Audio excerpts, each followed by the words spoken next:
कानपुर में सरेआम एक मुस्लिम रिक्शे वाले को पीटने और उससे जय श्री राम के नारे लगवाने के 3 आरोपियों को गिरफ्तार किया गया है। बाकी आरोपियों के गिरफ्तारी के लिए भी छापे मारे जा रहे हैं। एक बस्ती में 2 पड़ोसी कुरैशी और रानी के परिवार के बीच झगड़ा हुआ था। इसमें कुरैशी ने रानी पर मारपीट की एफआईआर की तो रानी ने कुरैशी के लड़कों पर छेड़छाड़ की एफआईआर कर दी।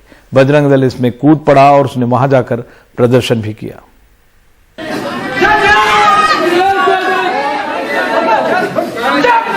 यह सब इस लोकतांत्रिक धर्मनिरपेक्ष देश में हो रहा है।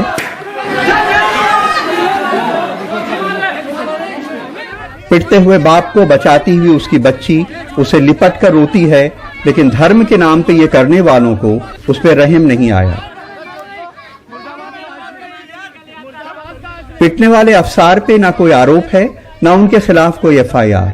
हमलावर कुरैशा बेगम के घर उनके बेटों को पकड़ने गए थे, लेकिन उनके बेटे नहीं मिले, लेकिन सड़क पर उनके देवर अफसार हाथ लग गए। घटना के पहले बजरंग दल ने वहां एक सभा की और ये ऐलान किया, हम हिंदू समाज को आहत नहीं होने देंगे। हम अपने सनातन धर्म को बचाने के लिए स्वयं सक्षम हैं।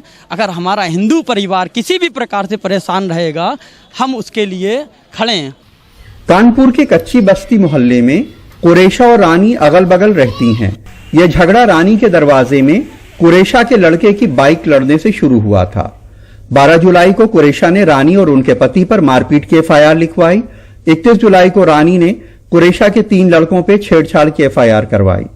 बाद में रानी ने आरोप लगाया कि उनकी पड़ोसी कुरैशा उनसे कह रही हैं कि तुम मुसलमान हो जाओ और अपना धर्म हमको 20,000 में बेच दो। लोग कह रहे अपना धर्म छोड़ के हमारे धर्म में आ जाओ। हम नहीं आ रहे तो कह रहे 20,000 रुपया ले लो, धर्म बेच दो। धर्म नहीं बेच रहे तो कह रहे तुमको रहना दुश्वार कर देंगे, वहाँ डरेंगे, जान तो मार देंगे। कहीं इधर से पल्ली नोचते, कहीं उधर से पल्ली नोचते। पुलिस दोनों की एफआईआर दर्ज कर जांच कर रही थी। तभी किसी की राय पे रानी बजरंग दल के लोगों से मिली, जिन्होंने उनकी बस्ती में प्रदर्शन किया। लेकिन कुरैशा कहती हैं कि रानी के दरवाजे से बाइक लड़ने से शुरू हुए झगड़े को सांप्रदायिक रंग दिया जा रहा है। दरवाजा में गाड़ी लड़ जाए तो दरवाजा की गाड़ी लड़ी तो दरवाजे की लड़ाई नहीं लड़ती हैं, वे बिटियन के उखे लड़ाई लड़ती हैं कि ये क्या कहते हैं, हिंदू मुसलमान की लड़ाई लड़ती हैं। ओ माँ भरेन कि इनके लड़का वो हम तो कह रहे हमारे धर्म में आ जाओ। पुलिस ने मौके पे पहुंचकर अफसार की जान बचाई और उनकी तरफ से कुछ लोगों पर मारपीट की एफआईआर दर्ज की। एक व्यक्ति के साथ लोग मारपीट कर रहे हैं। जो पीड़ित है उसकी तहरीर के आधार पर कुछ नामजद व कुछ अज्ञात व्यक्तियों के खिलाफ मुकदमा कायम कर लिया गया है। इसमें अग्रिम कानूनी कार्रवाई अमल में लाई जा रही है। ऐसी घटनाओं की 2 बड़ी वजहें लगती हैं। एक तो सोशल मीडिया, कुछ न्यूज चैनल्स ने जिस तरह की नफरत और जहर लोगों के दिलों में घोला है, ये उसका नतीजा है। दूसरा ये कि बहुत सारे लोगों को ये लगता है कि अगर वो ये करेंगे तो शायद सियासत में आगे बढ़ जाएंगे। कानपुर में आलम अरुण अग्रवाल और कैमरामैन राजेश गुप्ता के साथ कमाल खान, एनडीटीवी इंडिया। सियासत में आगे बढ़ने और पावरफुल होने के तरीके ढूंढ रहे हैं लोग। और उत्तर प्रदेश के 24 जिले बाढ़ से बेहाल हैं। 1000 से ज्यादा गांव बाढ़ से प्रभावित हैं और बहुत से गांवों का संपर्क टूट गया है। कई जिलों में नदियां खतरे के निशान से ऊपर बह रही हैं।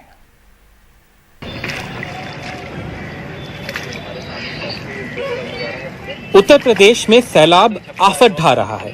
सोमवार को जहां 350 गांव बाढ़ की चपेट में थे, अब राज्य के 75 में से 23 जिलों के 1200 गांव डूबे हुए हैं। सबसे बुरा असर पूर्वी उत्तर प्रदेश के मिर्जापुर जिले पर पड़ा है, जहां एक कंक्रीट ब्लॉक गंगा नदी में तैरता हुआ नजर आया। फिलहाल यहां के 487 गांवों में बाढ़ है और गंगा में पानी का स्तर बढ़ता जा रहा है। लोग अपना सामान किसी तरह से नाव की व्यवस्था करके और सामान निकाल करके बाहर ले जा रहे हैं।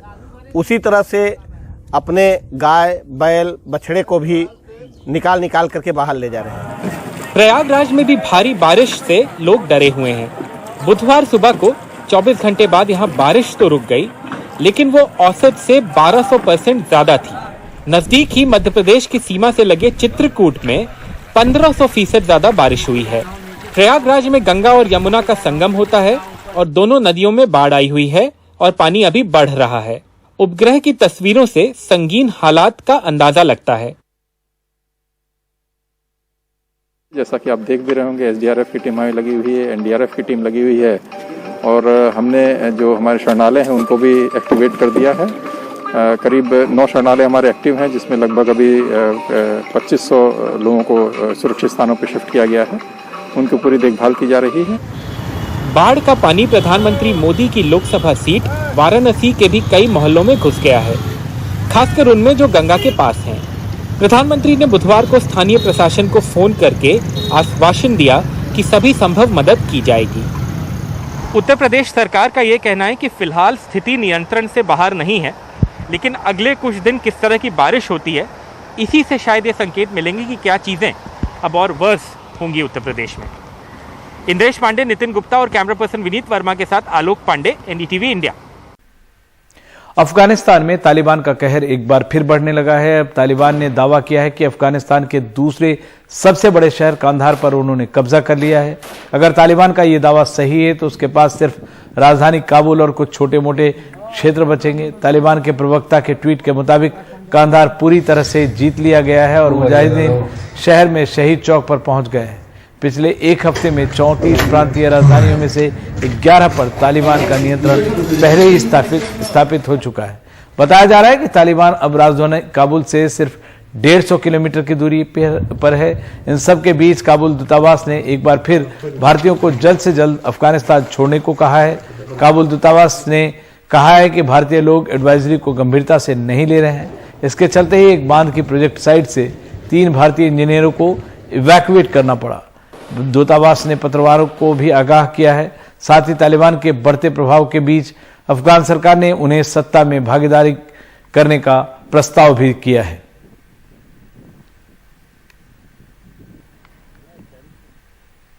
और बिगड़ते हालात के चलते अफगानिस्तान सरकार ने पेशकश की है कि हिंसा को रोकने के लिए वो तालिबान के साथ सत्ता साझा कर सकते हैं। तालिबान के प्रवक्ता ने भी कहा है कि उन्होंने राजनीतिक राह बंद नहीं की है।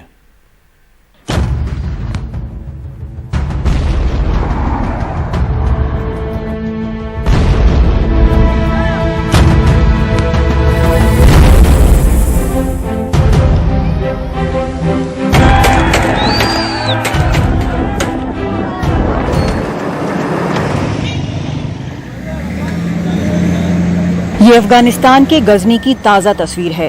टैंक और हमवी में बैठे M16 अमेरिकी हथियार लहराते तालिबान ने इस पर भी कब्जा कर लिया है। अमेरिकी इंटेलिजेंस एजेंसियों का कहना है कि अगर तालिबान इसी रफ्तार से बढ़ता रहा तो अगले 3 महीने के भीतर काबुल उनके कब्जे में होगा। आखिर 7 अगस्त से अब तक तालिबान ने 10 प्रदेशों की राजधानी पर अपना परचम फहरा दिया है। उधर कतर की राजधानी दोहा में अफगानिस्तान को लेकर क्षेत्रीय देशों की बैठक के दौरान अफगानिस्तान सरकार ने तालिबान से सत्ता में साझेदारी की पेशकश कर डाली ताकि हिंसा रुके। तालिबान ने भी कहा कि संवाद उसे मंजूर है। हमने राजनीतिक राह बंद नहीं की है, वह खुली है। हम इसलिए दोहा में हैं और अगर वे बातचीत के जरिए समस्या हल करना चाहते हैं तो हम तैयार हैं। ये उनको तय करना है कि वो क्या चाहते हैं। कतर की इस बैठक में भारत भी शामिल है। संयुक्त सचिव JP सिंह वहां भारत की नुमाइंदगी कर रहे हैं। कतर के प्रतिनिधि कतानी यहां आए थे, न्योता दिया है, बैठक में शामिल हैं। अफगानिस्तान में हालात हर दिन हर घंटे बदल रहे हैं। तालिबान ज्यादा से ज्यादा इलाकों पर कब्जा करते जा रहा है। ताज़ा रिपोर्ट के मुताबिक कम से कम 65% इलाकों पर उसका कब्जा है और इसी कारण शांति वार्ता में भी वो एक मजबूत स्थिति में है। ऐसे हालात में अफगानिस्तान की चुनी हुई सरकार शांति वार्ता में कुछ हासिल कर पाएगी ऐसा लगता नहीं। दिल्ली से कादम्बिनी शर्मा, NDTV इंडिया।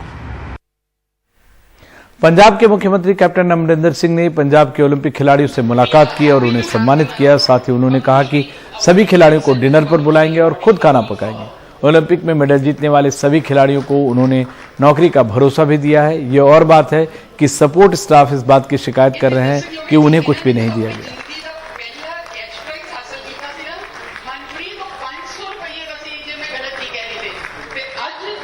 ਜਿਹੜੇ ਵੀ ਮੈਡਲਿਸਟ ਹੋ ਚਾਹੁੰਦੇ ਹੋ ਕਿ ਤੁਹਾਨੂੰ ਕੋਈ ਨਾ ਕੋਈ ਅਸੀਂ ਨੌਕਰੀ ਪੰਜਾਬ ਗਵਰਨਮੈਂਟ ਦੇ ਅਸੀਂ ਦੇਵਾਂਗੇ ਤੁਹਾਨੂੰ।